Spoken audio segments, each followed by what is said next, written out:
तो चलिए स्टार्ट करते हैं आज का topic, electric dipole in uniform electric field. Electric dipole हम जानते हैं यूनिफॉर्म इलेक्ट्रिक फील्ड क्या होता है। So when the electric field lines are drawn parallel to each other in any direction, then these line collectively formed uniform electric field. Means जब electric field lines को किसी एक डायरेक्शन में एक दूसरे के पैरेलल ड्रॉ किया जाता है तब ये यूनिफॉर्म इलेक्ट्रिक फील्ड बनाती है।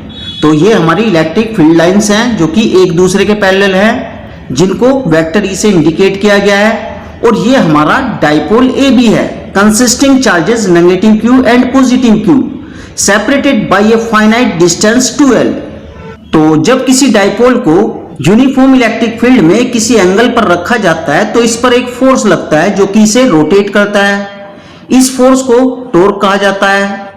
अब ये टॉर्क क्या होता है, चलिए इसके बारे में जान लेते हैं। तो जब कोई ऑब्जेक्ट अपने फिक्स एक्सिस के चारों ओर रोटेट करता है तो उस पर लगने वाला फोर्स टॉर्क कहलाता है। मींस टॉर्क एक रोटेटिंग फोर्स होता है जिसके कारण ऑब्जेक्ट अपने एक फिक्स एक्सिस के चारों ओर घूमता है, रोटेट करता है।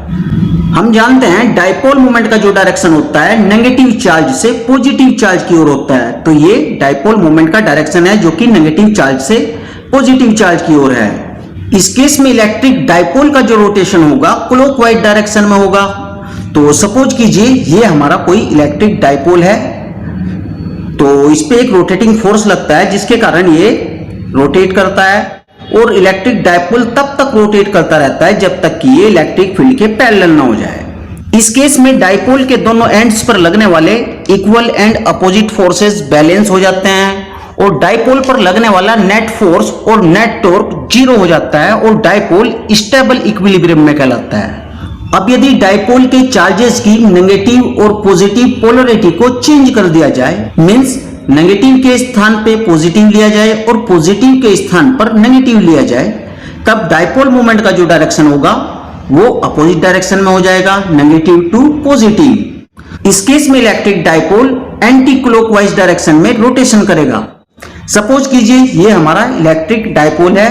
अब डाइपोल का जो रोटेशन होगा एंटी क्लॉकवाइज डायरेक्शन में होगा और डाइपोल तब तक रोटेट करता रहेगा जब तक कि ये इलेक्ट्रिक फील्ड के पैरेलल ना हो जाए। इस केस में भी डाइपोल्स के दोनों एंड्स पर लगने वाले equal and opposite forces balance हो जाते हैं और डाइपोल पर नेट फोर्स और नेट टॉर्क जीरो हो जाता है और डाइपोल स्टेबल इक्विलिब्रियम में कहलाता है। हम जानते हैं मोशन के लिए फोर्स का formula F equal to M में होता है, लेकिन इलेक्ट्रिक फील्ड के लिए फोर्स का formula F equal to q ही होता है।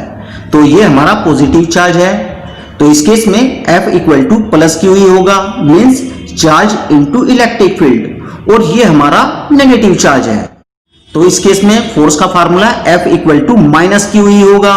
इन्हीं two equal and opposite forces के कारण डाइपोल रोटेट करता है और तब तक रोटेट करता रहता है जब तक कि ये इलेक्ट्रिक फील्ड के पैरेलल ना हो जाए, मींस इसका ये एंगल थीटा जीरो ना हो जाए।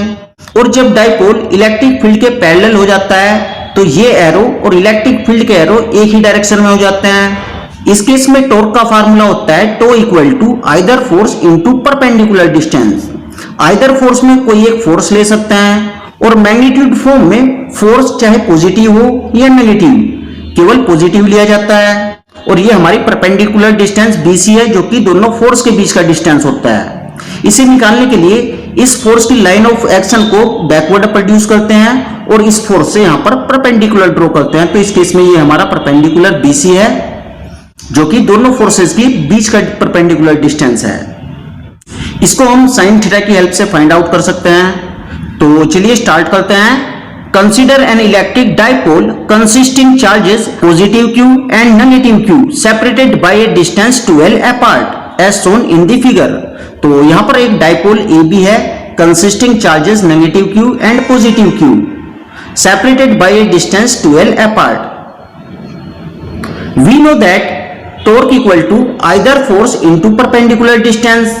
तो either force में कोई एक फोर्स ले सकते हैं मैग्नीट्यूड फॉर्म में और परपेंडिकुलर डिस्टेंस हमारा BC है जो कि फाइंड आउट किया जा सकता है with the help of sine theta.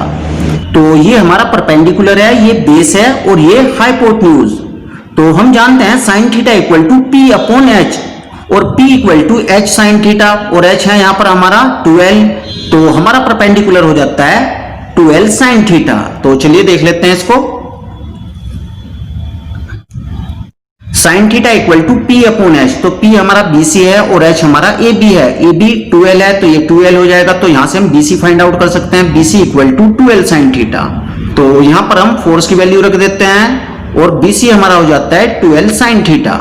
अब हम इसको लिख सकते हैं Q into 12 into E sine theta, but Q into 12 equal to P dipole moment, तो ये हमारा P हो जाता है डायपोल मोमेंट। तो हमारा टॉर्क का फार्मूला हो जाता है tau equal to PE sine theta. तो इसको हम वेक्टर फॉर्म में भी लिख सकते हैं, तो वेक्टर फॉर्म में ये हो जाता है vector tau equal to vector P into vector E।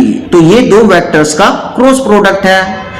Vectors का फार्मूला हम जानते हैं, यदि हमारे पास टू वेक्टर्स A और B हैं तब उनका क्रॉस प्रोडक्ट होता है vector A cross B equal to AB sine theta. तो यहां पर हमारा P साइन थीटा है, तो इस केस में ये हो जाएगा P क्रॉस E। अब ये क्रॉस प्रोडक्ट के जो वेक्टर होते हैं एक दूसरे के परपेंडिकुलर होते हैं, और ये दोनों वेक्टर टो के परपेंडिकुलर होते हैं। मींस हम कह सकते हैं टो, P और E तीनों एक दूसरे के म्यूचुअली परपेंडिकुलर होते हैं। तो चलिए इसके स्पेशल केसेस देखते हैं। तो चलिए स्टेबल इक्विलिब्रियम का केस देखते हैं। स्टेबल इक्विलिब्रियम में डायपोल को इलेक्ट्रिक फील्ड के पैरेलल रखा जाता है। हम जानते हैं कि डायपोल मोमेंट का जो डायरेक्शन होता है नेगेटिव चार्ज से पॉजिटिव चार्ज की ओर होता है, तो ये डायपोल मोमेंट का डायरेक्शन है जो कि डायपोल का डायरेक्शन होता है, और ये इलेक्ट्रिक फील्ड का डायरेक्शन है। तो हम जानते हैं पैरेलल का एंगल 0 होता है, इसीलिए theta equal to 0।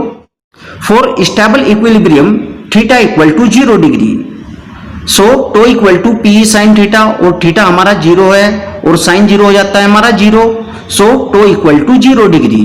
That is no torque act on the dipole when placed parallel to the field, means जब डायपोल को फील्ड के पैरेलल रखा जाता है तब इस पर कोई टॉर्क नहीं लगता है।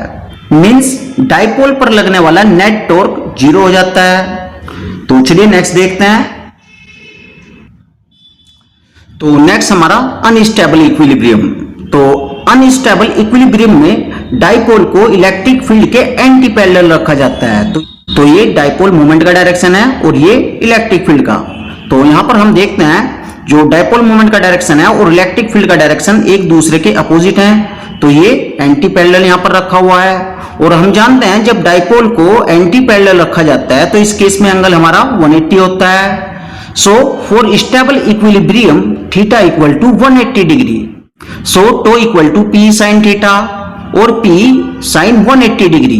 अब साइन 180 डिग्री फिर से 0 होता है, इसको हम फाइंड आउट कर सकते हैं। साइन 90 प्लस 90 कोस 90, और कोस 90 हमारा 0 होता है, इसीलिए टो इक्वल टू 0।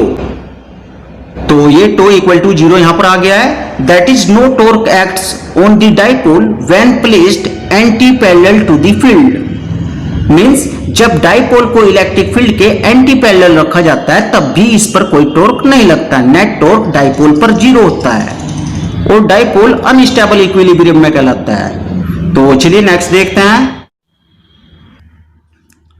तो नेक्स्ट हमारा मैक्सिमम टॉर्क है। तो मैक्सिमम टॉर्क के लिए डायपोल को इलेक्ट्रिक फील्ड के परपेंडिकुलर डायरेक्शन में रखा जाता है। तो ये डायपोल है हमारा और ये इलेक्ट्रिक फील्ड लाइंस हैं। तो यहां पर डायपोल इलेक्ट्रिक फील्ड लाइन के परपेंडिकुलर डायरेक्शन में है, तो थीटा यहां पर 90 डिग्री होगा। For maximum torque theta equal to 90 degree, so tau equal to P sine theta, और थीटा हमारा है 90 डिग्री और साइन 90 हो जाता है हमारा 1। तो हमारा फार्मूला हो जाता है tau equal to P, that is maximum torque acts on the dipole when placed perpendicular to the field.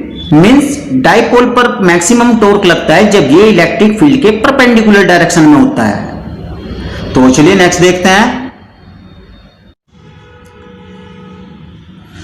तो नेक्स्ट है हमारा direction of rotation of an electric dipole.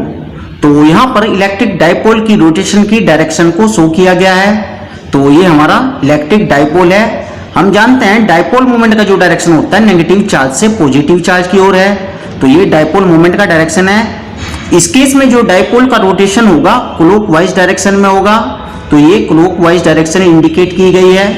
Means हमारा डायपोल क्लॉकवाइज डायरेक्शन में ऐसे rotate करेगा और तब तक रोटेट करता रहेगा जब तक कि ये इलेक्ट्रिक फील्ड के पैरेलल ना हो जाए।